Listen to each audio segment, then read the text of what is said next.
Ja, dames en heren, in 1979 zijn de ouders van Jorianne Jansen gestart in Venray met danslessen verzorgen. Onder andere in zaal Den Engel en in Brukske en in de kiosk. En na een lange zoektocht kwamen ze uit bij een geschikt pand waarin ze al sinds 1983 zitten. En dat is gevestigd aan de Raadhuisstraat. Toen was het pand en alles gericht vooral op het stijldansen, maar tegenwoordig is het volgens mij veel meer. Klopt dat, Jorianne? Welkom. Ja, want tegenwoordig is de naam Jansen, Dansen en Sporten, dus veel meer dan alleen stijldansen. Ja, toch? Dat klopt. Maar wat? Ja, we geven eigenlijk les aan kinderen vanaf 2,5 jaar en de oudste die bij ons op les zit is 88. Dus we hebben een heel groot aanbod aan leeftijden wat we bij ons hebben. Wat doen kinderen van 2,5 bij jullie? Echt het bewegen op muziek, luisteren naar muziek. Ze moeten spelletjes doen met elkaar. Ja, echt gewoon het bewegen op muziek. Wat doen mensen van 88 bij jullie? Oudere gym, line dansen, ook nog stijldansen. Dus ja, bij ons kunnen ze eigenlijk voor elke Maar dat zijn leeftijd twee terecht. uitersten. Maar wat nog meer? Want volgens mij heb je een ontzettend breed assortiment in dans en sport. Ja, we hebben tegenwoordig natuurlijk het Zumba, wat iedereen wel kent. Dat hebben we al bijna 7 jaar bij ons. Maar ook nu nieuw het power yoga, piloxing. Het zijn namen die jou denk ik misschien niks zeggen. Nee, zeg mij niet zo heel veel. Piloxing is een combinatie tussen pilates, boksen en dans. Ja. Dus vandaar dat we dat ook bij ons geven. En dus niet alleen maar dans, maar ook echt dat sportonderdeel erbij. Ja. Maar als ik dat zo hoor, en ik denk aan die locatie in de Raadhuisstraat, daar krijgen jullie al die cursussen en die lessen toch niet gegeven, of wel? De meeste worden daar wel gegeven, maar we hebben bijvoorbeeld dat we in Wansum en in Deurne ook lessen verzorgen. Dus ja, daar kunnen de mensen ook bij ons terecht. Aha.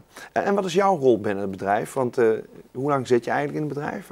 Ik zit sinds 2010 mee in het bedrijf. Dat is toch al een hele tijd? Ja, toen gaf ik alleen de lessen mee. En was nog met combinatie met school. Ja. En tegenwoordig zit ik er eigenlijk helemaal bij en doe ik werkzaamheden op kantoor, lessen verzorgen dan. En je zit er helemaal bij? Je bent dan ook mede-eigenaar? Nee, dat nog niet. Maar dat zit er wel aan te komen. Dat is een volgende stap dan? Ja.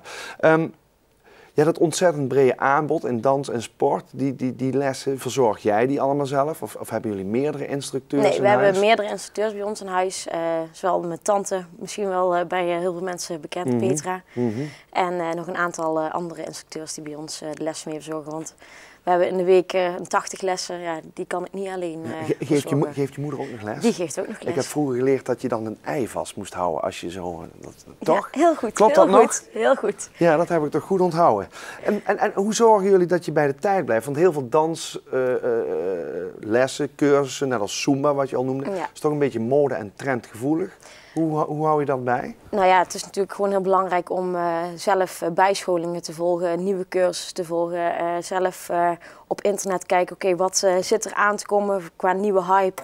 En daar ook meteen op in te springen. En hoe blijf jij dan op de hoogte? Waar kun je die cursussen volgen? Nou, veel is in Amerika. Dus ja, dan worden er ook tripjes die kant op gemaakt.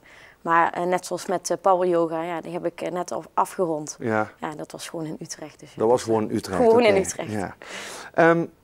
Jullie gaan als dansschool, gaan jullie zelf ook binnenkort presenteren in de Schouwburg? Dat klopt. Waarom? We hebben afgelopen jaar meegedaan met Kindermuk. En de kinderen vonden het zo leuk om mee te doen. En we hadden al een tijdje dat we zaten te denken van oké, we willen ook een eigen show gaan doen.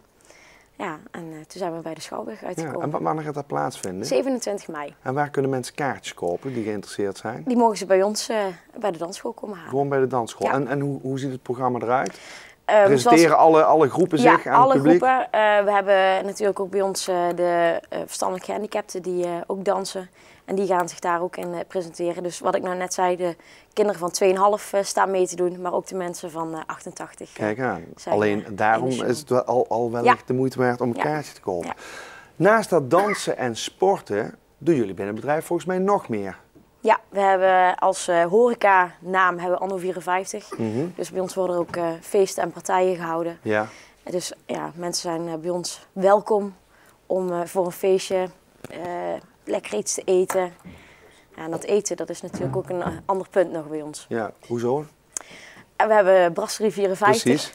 Dus dat is het restaurant wat net om het hoekje ligt aan de Stationsweg. En daar staat mijn neef Erik als chefkok in de keuken. Dus langzaam breidt dat bedrijf zich steeds verder uit. Hebben jullie nog meer plannen? Plannen zijn er. Kun je daar al iets meer over vertellen of is dat nog geheim? Oké, even een klein beetje dromen. Je mag het misschien nog niet vertellen. Ja. Hoe ziet dat bedrijf en jouw rol over een paar jaar eruit? Waar droom je nog van? Wat moet absoluut gehaald worden? Dat het dansen en sporten nog meer uitgebreid is. En dat we Venray ook echt weer aan het dansen en het sporten krijgen. Oké, dankjewel. Ik wens je er heel veel succes bij. Dank Komt goed. Yes.